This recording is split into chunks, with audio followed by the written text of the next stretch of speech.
जय हिंद दोस्तों, स्वागत है आपका हमारा यूट्यूब चैनल सक्सेस मैथमेटिक्स 7613 में। चलिए दोस्तों,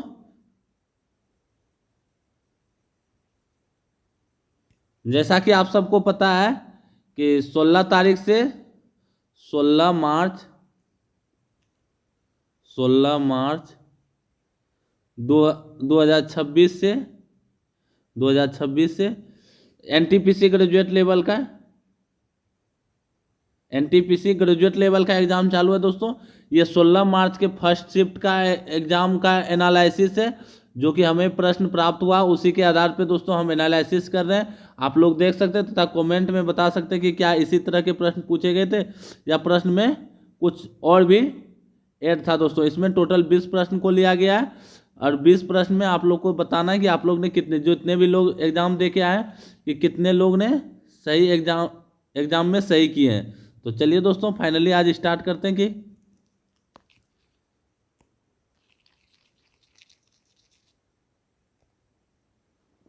तो चलिए दोस्तों, आज पहला बिना रुके आज पहला प्रश्न को स्टार्ट करते हैं।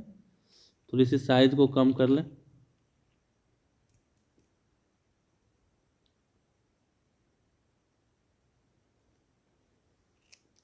पहला प्रश्न है, आईसीसी चैंपियंस ट्रॉफी में भारत ने फाइनल में किसे हराया था? ये दोस्तों 2025 से प्रश्न था। तो इसका आंसर क्या होगा? ऑप्शन नंबर ए, न्यूजीलैंड को हराया था। न्यूजीलैंड दोस्तों पहले बैटिंग करते हैं, बाद में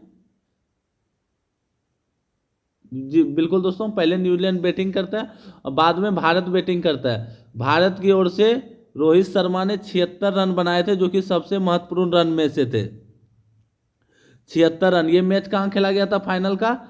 दुबई इंटरनेशनल स्टेडियम में। कौन सा स्टेडियम? Dubai international stadium. तो चलिए दोस्तों आगे बढ़ते हैं अगले प्रश्न पे। भारतीय अर्थव्यवस्था में तृतीय क्षेत्र कौन सा आता है? चलिए दोस्तों आप लोग बताइए इसका आंसर क्या होगा। तृतीय क्षेत्र में दोस्तों सेवा आता है। क्या आता है? सेवा। प्रथम क्षेत्र में बात करें तो कृषि या कच्चे माल का उत्पादन, कृषि या कच्चा माल का उत्पादन, कच्चा माल का उत्पादन, ये आता है दोस्तों। द्वितीय क्षेत्र में करें तो ये आता है किसमें? ये आता है द्वितीय क्षेत्र में। द्वितीय क्षेत्र में विनिर्माण किसमें आता है? द्वितीय क्षेत्र में। और इसमें क्या आता है? सेवा। तृतीय क्षेत्र में सेवा। सेवा में बात करें क्या क्या आता है? तो सेवा में हो गया बैंकिंग हो गया, फिर स्वास्थ्य हो गया, स्वास्थ्य, परिवहन में रेलवे भी आ गया दोस्तों। और मतलब ऐसे चीज जो कि आपको सेवा से अनुभव हो, रेल हो गया, बस हो गया, ये सब क्या हुआ? बैंकिंग में क्या आया? इंश्योरेंस भी सेक्टर आ गया। स्वास्थ्य में क्या आया? आपके मतलब इलाज, जो आप जाते हैं सरकारी हॉस्पिटल, वो क्या कर रहा है? पैसा बाद में दे रहे हैं, आपका पहले क्या कर रहा है? पहले वो आपकी सेवा कर रहा है। कृषि में क्या आ गया? प्रथम क्षेत्र में। अब विनिर्माण में क्या? जो प्रथम क्षेत्र के कच्चे माल का उत्पादन का विनिर्माण करें, अर्थात निर्माण करें। तो चलिए दोस्तों आगे बढ़ते हैं प्रश्न संख्या 3 पे। 86वां संविधान संशोधन द्वारा मौलिक कर्तव्य में क्या जोड़ा गया था? ऑप्शन में बहुत से लोग बोले कि इसमें ऐसे था कि दोस्तों शिक्षा, पर्यावरण, इस तरह करके था। तो चलिए दोस्तों, अगर ऑप्शन किसी भी तरह रहे, हम आपको बता देते हैं कि किस तरह इसका आंसर क्या होगा। इसका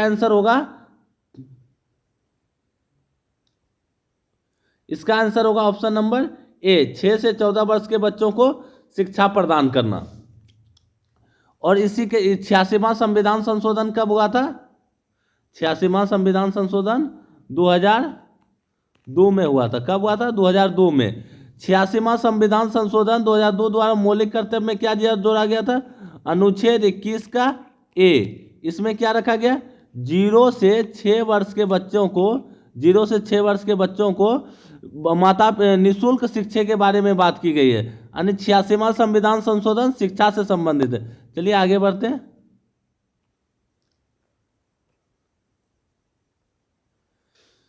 यंग इंडिया के संपादक कौन थे?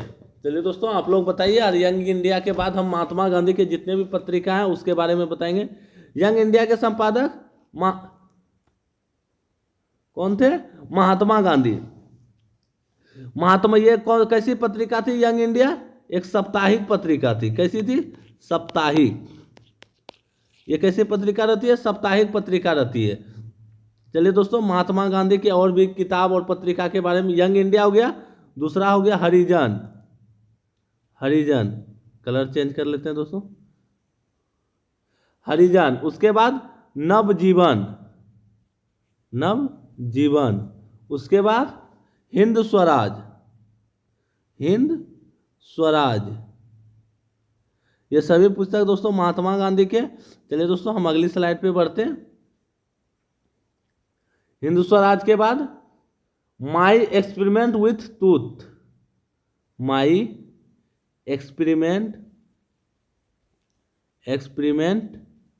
With youth, with youth. ये भी पुस्तक महात्मा गांधी के। तो चलिए दोस्तों, हमारे देश के प्रथम प्रधानमंत्री पंडित जवाहरलाल नेहरू जी के बारे में जान जाते हैं। उनके पुस्तक कौन कौन सी है, क्योंकि अगर महात्मा गांधी के बाद सबसे अधिक पुस्तक पूछा जाता है तो इन्हीं से पूछा जाता है। किनसे? पंडित जवाहरलाल नेहरू जी के। उनका हो जाएगा सबसे दोस्तों मेरी कहानी। फर्स्ट पुस्तक कौन है? ऐसा कौन है दोस्तों कि ये फर्स्ट पुस्तक है, तो ये लिखने का हुआ कि पहला पुस्तक मेरी कहानी। उसके बाद discovery of India, discovery of India, of India.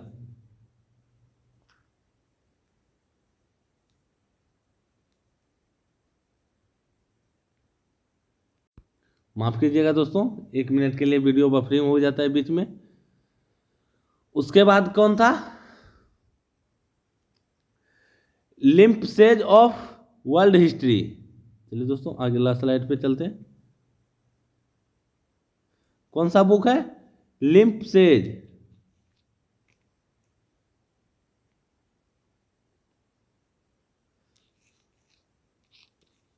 लिम्पसेज, लिम्पसेज, लिम्पसेज of world history. ये तीनों पुस्तक दोस्तों पंडित जवाहरलाल नेहरू जी के, डिस्कवरी ऑफ इंडिया, मेरी कहानी, लिम्पसेज ऑफ वर्ल्ड हिस्ट्री। तो चलिए दोस्तों आगे बढ़ते हैं। प्रश्न संख्या 5।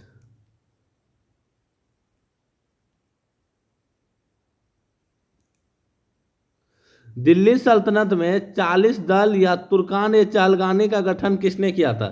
चलिए दोस्तों, आप लोग इसका सही जवाब दीजिए। इसका आंसर होगा ऑप्शन नंबर ए, इल्तुतमिश ने। एक तो गठन से इससे पूछा जाता है दोस्तों, और दूसरा पूछा जाता है कि इसका दमन किसने किया। तो इसका दमन का बात करें तो इसका दमन किया था बलवन ने। किसने किया था? बलवन ने। चलिए आगे बढ़ते हैं। 2500 ईसा पूर्व सिंधु घाटी सभ्यता किस बंदरगाह से सबसे अधिक माल ढुलाई और व्यापार होता था? चलिए दोस्तों, आप लोग इसका जवाब जरूर देना चाहिए। इसका आंसर होगा ऑप्शन नंबर ए, लोथल से। प्रश्न संख्या 7। 1990 के बाद भारतीय सकल घरेलू उत्पाद 1990 के बाद भारतीय सकल घरेलू उत्पाद में किस क्षेत्र ने सबसे अधिक वृद्धि दर्ज की थी? दोस्तों यहाँ इस आपको समझना होगा कि सबसे अधिक पूछा गया है। कोई आंसर में ये खोजने लगा होगा कि डी सभी में वृद्धि हुआ तो डी होना चाहिए। ऑल इसलिए नहीं होगा क्योंकि इसमें सबसे क्या पूछा गया? सबसे अधिक वृद्धि। तो सबसे अधिक वृद्धि किसमें हुआ था? सेवा क्षेत्र में। किसमें? सेवा क्षेत्र में। आंसर हो क्या होगा? सी होगा इसका आंसर। चलिए दोस्तों आगे बढ़ते हैं। भारतीय संविधान के किस अनुच्छेद में पुरुष और महिला दोनों के लिए समान वेतन का प्रावधान है? जितने भी लोग डीपीएसपी के वीडियो देखे होंगे, राज्य के नीति निर्देशक तत्व के, जो कि हम कुछ दिन पहले ही क्लास करवाए थे, उनका इसका आंसर जरूर दिए होंगे, मुझे पूर्ण विश्वास है, क्योंकि हम उसमें इस अनुच्छेद 39 का डी अनुच्छेद 39 का डी, उसमें दोस्तों हम बिल्कुल करवाए हुए हैं ये अनुच्छेद को।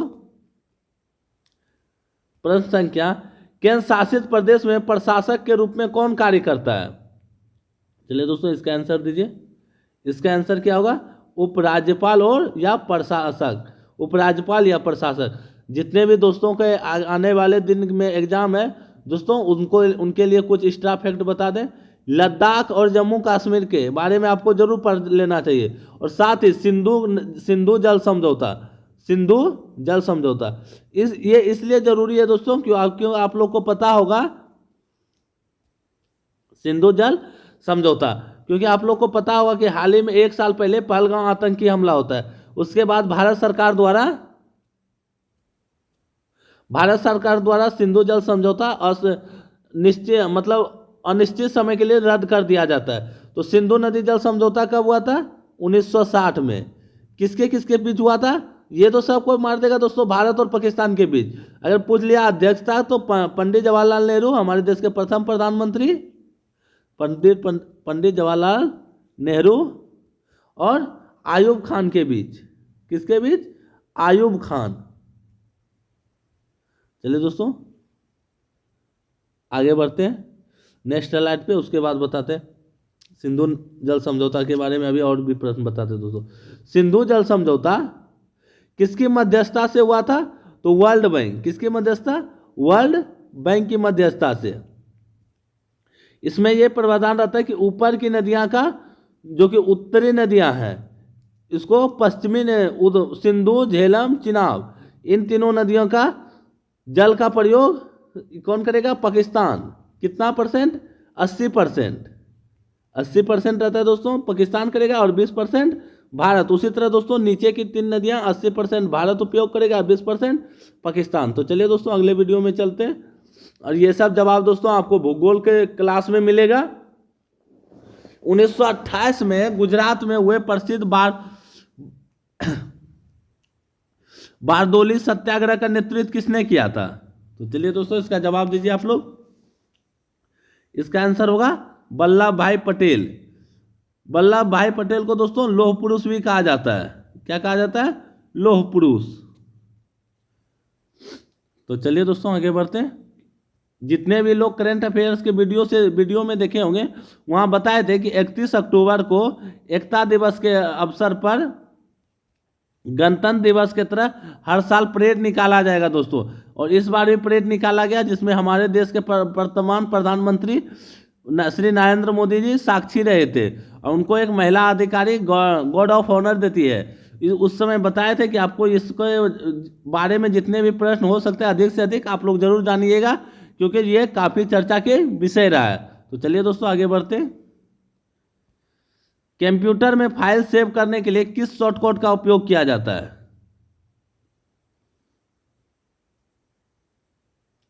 तो इसका आंसर होगा कंट्रोल, ये क्या हो गया दोस्तों, कंट्रोल एस, अर्थात कंट्रोल, ऑप्शन सी। चलिए दोस्तों आगे बढ़ते हैं। संसद के दोनों सदनों द्वारा विधेयक पारित होने के बाद उसे कानून बनाने की अंतिम सहमति कौन देता है? ऑप्शन ए है राष्ट्रपति, राज्यपाल, दोनों मिलकर, इनमें से कोई नहीं। चलिए दोस्तों इसका आंसर होगा ऑप्शन ए। तो संसद किसके बारे में क्या गया दोस्तों? संसद का कौन सा अनुच्छेद आता है? अनुच्छेद 79। संसद किससे किससे मिलकर बना है? राष्ट्रपति, लोकसभा, राज्यसभा, इन तीनों से मिलकर क्या बनता है हमारे देश का संसद बनता है। और यही रहे दोस्तों राज्य विधान मंडल पूछा जाता है। किसका? राज्य विधान मंडल। राज्य विधान मंडल में क्या हो जाएगा दोस्तों? अगली स्लाइड पे आपको बताते हैं। राज्य विधान मंडल,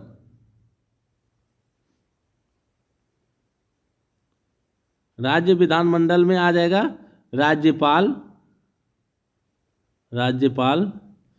विधानसभा कंपलसरी है दोस्तों।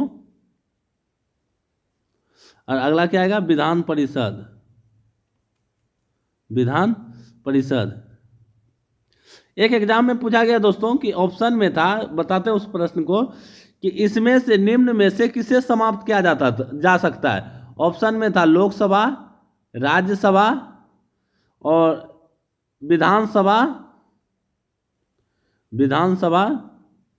और एक ऑप्शन में था विधान परिषद।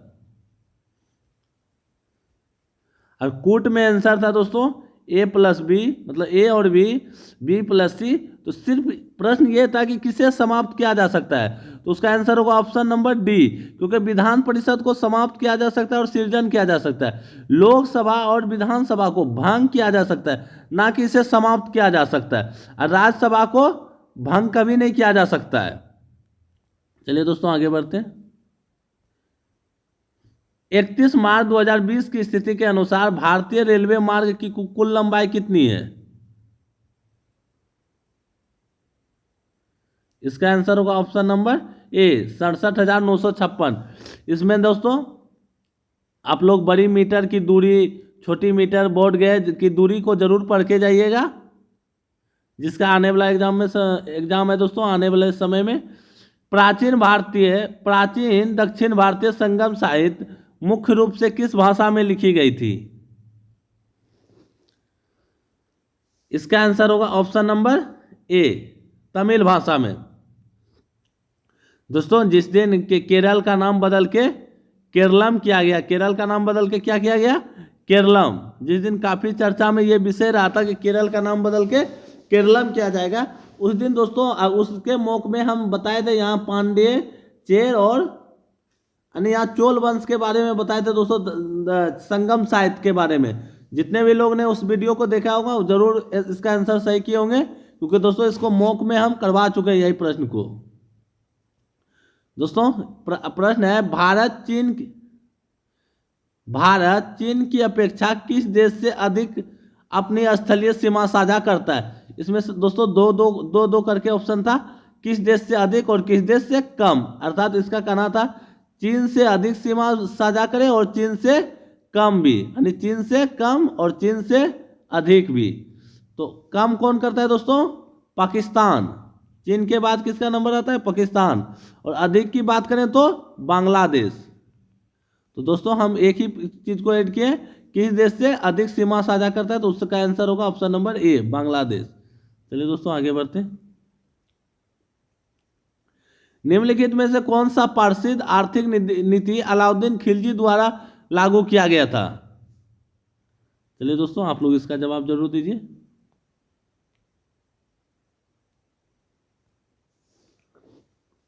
इसका आंसर होगा ऑप्शन नंबर A, बाजार नियंत्रण प्रणाली। बाजार नियंत्रण प्रणाली।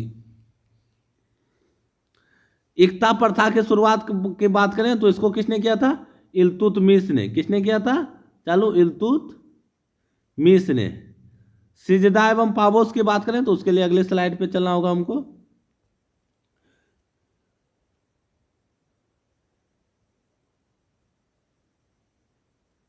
सिजदा एवं पाबोस की बात करें तो इसको किसने स्टार्ट किया था? बलवन ने। बलवन ने एक चीज और नीति अपनाई थी, वह लोह एवं रक्त की नीति। लोह एवं रक्त की नीति भी अपनाया था। और बलवन ने ही तुर्कान ए चहलगानी या 40 दल का वो किया था, दमन किया था। सिजदा एवं पाबोस में क्या होता था कि सुल्तान के सामने सर झुकाना तथा सुल्तान का पांव चूमना, ये होता था दोस्तों। चलिए आगे बढ़ते हैं। ये भी प्रश्न दोस्तों जितने भी भारत के भूगोल का एपिसोड लोग देखे होंगे, भारत के भूगोल का जो वीडियो पार्ट 1 पार्ट 2 है, 3 वीडियो अपलोड किए हैं दोस्तों, जिसमें कि कर्क रेखा में, तो वहां बताए थे कि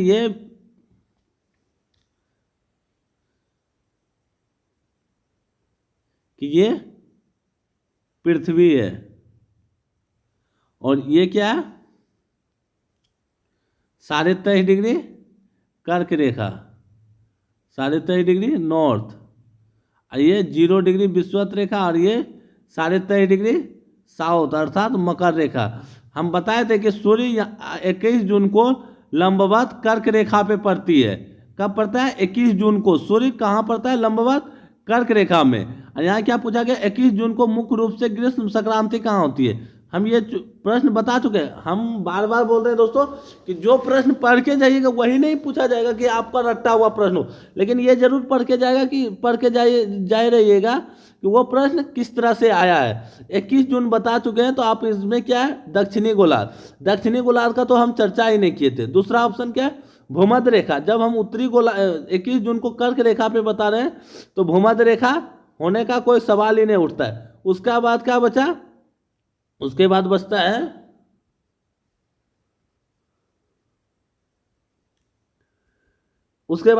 ऑप्शन नंबर ए, उत्तरी गोलार्ध।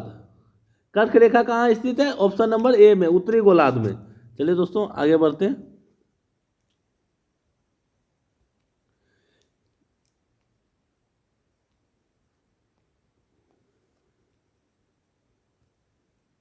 केंद्रीय प्रशासनिक अधिकरण CAT का गठन किस अधिनियम के तहत किया गया था। चलिए दोस्तों, ये प्रश्न सबसे टोटल 40 प्रश्न में सबसे टेढ़ा प्रश्न यही था दोस्तों। इस केट के बारे में जान रहे होंगे दोस्तों कि जो ग्रुप डी का एग्जाम हुआ उसमें केट में बहुत लंबा दिन केस फंसा रहा, इसलिए केट काफ़ी चर्चा में है। इसका आंसर होगा ऑप्शन नंबर बी, प्रशासनिक न्यायाधिकरण अधिनियम 1985। हाइड्रोक्लोरिक ब्रेक किस सिद्धांत पर कार्य करता है। इसका आंसर होगा ऑप्शन नंबर बी, पास्कल के सिद्धांत पे। चलिए दोस्तों, डाल्टन के परमाणु सिद्धांत विफल होने का मुख्य कारण क्या था। उसने कहा था कि परमाणु अविभाज्य होते हैं, अर्थात परमाणु अब विभाज्य नहीं है। अर्थात ये कहना गलत था, क्योंकि परमाणु विभाज्य है, परमाणु विभाज्य है, जिसमें कि दोस्तों यहाँ दिया हुआ है दोस्तों परमाणु और छोटे, ऑप्शन नंबर सी देख सकते हैं, इलेक्ट्रॉन प्रोटॉन आदि में विभाजित किया जा सकता है। तो चलिए दोस्तों, ये 16 मार्च 2026 का NTPC का एग्जाम का हुए का फर्स्ट शिफ्ट का था दोस्तों। कौन सा शिफ्ट, फर्स्ट शिफ्ट का ये एग्जाम 20 प्रश्न थे दोस्तों। अगले वीडियो में 20 प्रश्न, और दोस्तों कोशिश करेंगे कि 16 तारीख को जितने भी 3 शिफ्ट शायद एग्जाम हुआ दोस्तों, तीनों शिफ्ट का दोस्तों एनालिसिस हम करवा सके। तो चलिए दोस्तों, मिलते हैं अगले वीडियो में। तब तक रखिए अपना ख्याल। जय हिंद, जय भारत, वंदे मातरम।